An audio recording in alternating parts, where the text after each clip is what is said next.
You're blessed. This is blessed land. You are on the ground of the prophets. So alhamdulillah, we made it to Al-Aqsa, and that is only by His grace and by His mercy, subhanah. It's an incredible privilege to be here. People used to think that being granted access to the Haramain, via visa or whatever was a great thing. This is probably even more of a greater favor of Allah subhanahu wa ta'ala. It's a very special place. Alhamdulillah, what we're going to do today is we're going to combine between a relevant discussion concerning Surah Al-Isra, which is really the lead up to the magnificence of this place, as well as be able to teach what is our local or our weekly live lesson of fiqh. Transcendent above all is my Lord the Almighty, Subhana Rabbiyal Azim. And this is what I want to talk about today, because it is also the beginning of the ayah of Surah Al-Isra, which Allah subhanahu wa ta'ala starts with. When a person says Subhanallah, and it's something so common, we say Subhanallah all the time. When we see something nice, we say Subhanallah. When we see something shocking, we say Subhanallah. It's like people are not very sure. Is it meant to be said in a positive sense, or is it meant to be said in a negative sense? In a statement of shock. A lot of adhkar in that way can be quite confusing. I think it's not the most confusing. I think the most confusing, that word would probably go to La hawla wa la quwwata illa billah. Right? That's the one that people make the biggest mistake with. Something bad happens, they say La hawla wa la quwwata illa billah. And that's completely wrong.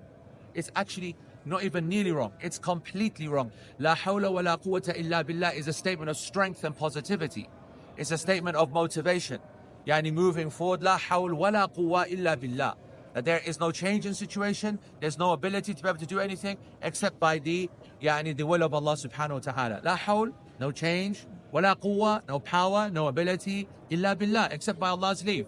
And you say it in a positive sense, you don't say it, for example, in a negative. A negative would be astaghfirullah. A negative would be, you know what I mean by negative, or la qaddar Allah. Someone says, you're about to give an example of something bad, so you say, may Allah not bring it around. What did they say in Urdu? Allah nakari? Allah nakari, yes? La qaddar Allah is the kind of the Arabic version. May Allah not make it part of qadar. Or inna lillah wa inna ilayhi raji'un. Which, by the way, does not mean someone's died. It also means that some kind of problem, someone falls, someone slips, inna lillah wa inna ilayhi raji'un. But death, of course, is the norm. So it's negative-ish. Whereas positive is Allahu Akbar or Alhamdulillah. But then Alhamdulillah is interesting because it has a negative and a positive, right? So the negative is, which one?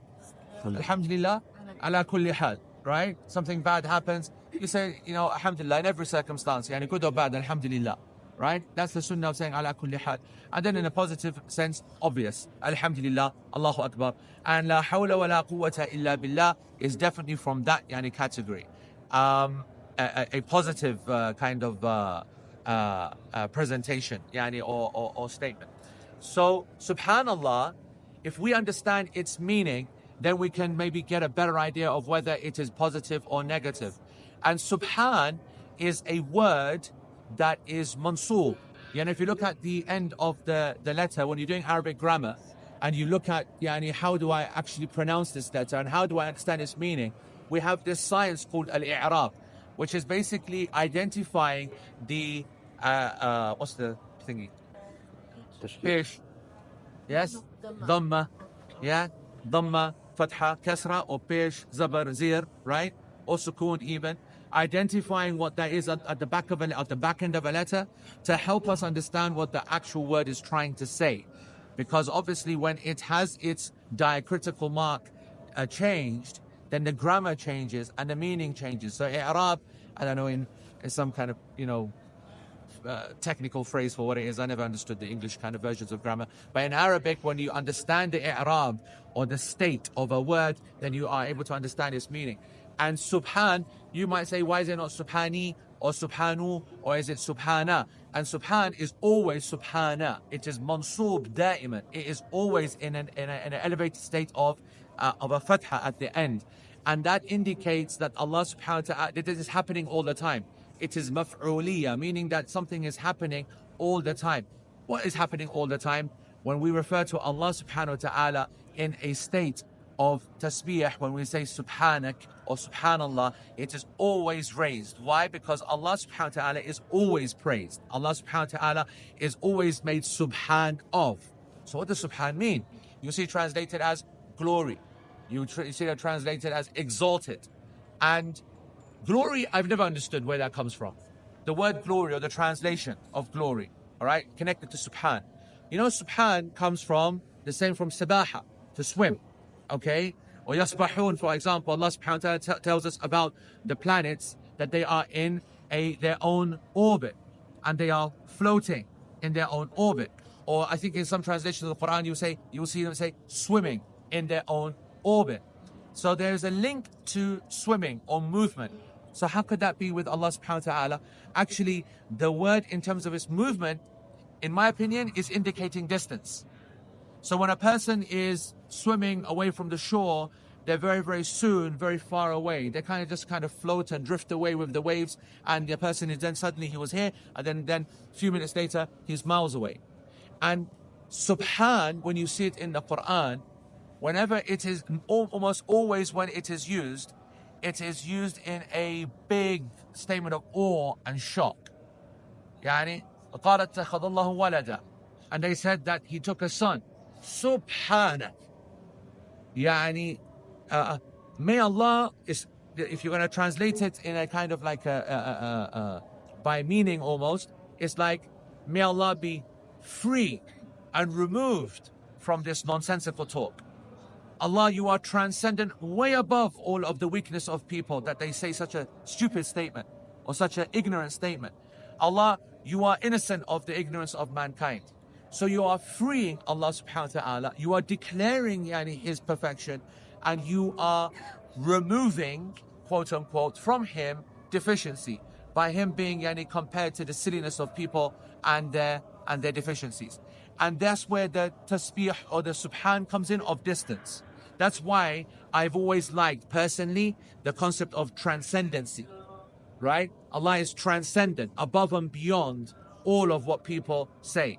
So when we say Subhana Rabbiyal A'la, it fits. Or Subhana Rabbiyal Azim, Allah the most exalted, the most transcendent, the Almighty. Allah subhanahu wa ta'ala, the transcendent, the most high. There is a distance issue, there's a perfection issue, there's a completion issue. So that is what's being said. Each time when they said a silly statement, Allah took the angels as daughters, Allah took, I had a son, Allah did this, Allah did that. From human shirk or from human deficiency, we make perfection of Allah subhanahu wa ta'ala. Sheikh Al-Uthaymeen, in his explanation of why we say Subhana Rabbi al-Azim, he says something which I think we should define. He says that the meaning of tasbih is at-tanzih. And tanzih means to remove things from Allah subhanahu wa ta'ala, or to purify Allah subhanahu wa ta'ala. And what you were making a nazh of, what are you removing from Allah subhanahu wa ta'ala? The first, ahaduha, and this is on page 91 for folks online in the sharh, mutlaqun naqs, any deficiency in its absolute sense. Allah has no deficiency. That's the first thing you're saying when you say subhanallah. Allah has no deficiency whatsoever of any type. So for example, we remove from him the concept of jahl, or al-ajaz, or al-da'af, or al-maut, no. So ignorance, weakness, inability, death, tiredness, these are all negative attributes. And when we say subhanallah, we're saying Allah can't be tired, can't be weak, can't be unable, can't die. So we remove all of that from him. But what is his connection to where we are? What is the connection of the word? Allah subhanahu wa ta'ala says, Subhanalladhi asra bi'abdihi layla. Okay? Subhanalladhi asra. And transcendent and how perfect is He, alladhi. Allah doesn't even mention His own name, because He wants to make it clear that only He, subhana, can be described in this perfect sense. Alladhi asra bi'abdihi layla.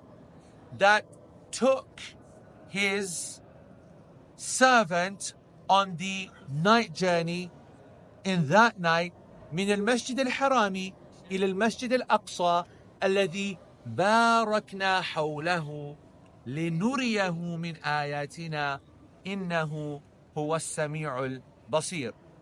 He took him subhanahu from Al-Masjid al-Haram إلى المسجد الأقصى to Al-Masjid al-Aqsa.